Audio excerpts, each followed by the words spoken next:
Taking a look again at some of these issues, of course, let's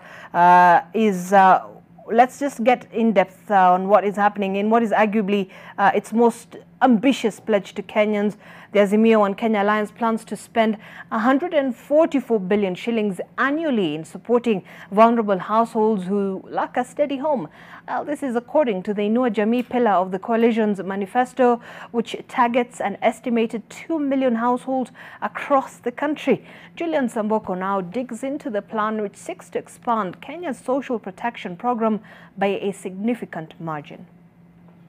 A week ago, the National Treasury tabled supplementary budget 2 for the financial year 2021-22, and if you comb through the numbers, you will figure out the budget for Kenya's social security program stands at 31.6 billion shillings. Now, the Azimio One Kenya Alliance tells us that should it clinch power on August 9th, the social security program will be scaled up to 6,000 shillings for 2 million households. If you do the math, that's 12 billion shillings a month or 144 billion shillings in a financial year. So the variance between the budget right now and what Azimio One Kenya Alliance is pledging us is 110 billion shillings. Just how will this money be sought and how will the revenue hole be plugged? According to data from the National Treasury, about 400,000 vulnerable households benefit from cash transfers across the country. Azimio One Kenya now plans to more than double this to reach 2 million households and scale up disbursements by a staggering 350% to 144 billion shillings annually. The alliance says that sealing revenue leakages will be one avenue to help mobilize resources to actualize this. You just need someone who is going to lead from the front in fighting corruption to seal the loopholes and then channel some of the funds that we are going to save, and a lot of it would be saved. We are aware that we lose from President Uhuru's own mouth 2 billion shillings per day. The alliance further says it intends to cut back on Kenya's infrastructural spending to free up resources to help finance the ambitious social security program. We must now reduce or cut on infrastructural development because Kenya is now the 6th largest economy in the continent.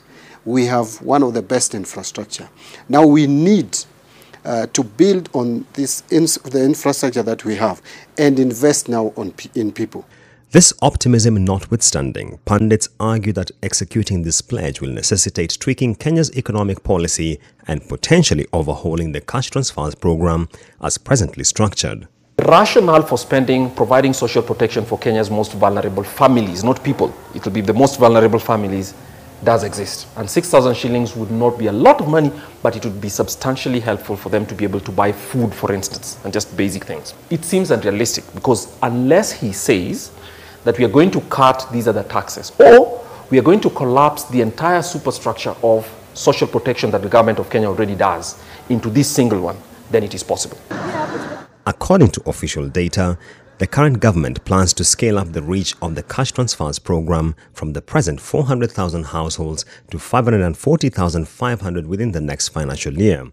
This puts into perspective just how ambitious the planned expansion to 2 million households by Azimio One Kenya Alliance is. Julian Samboko, NTV.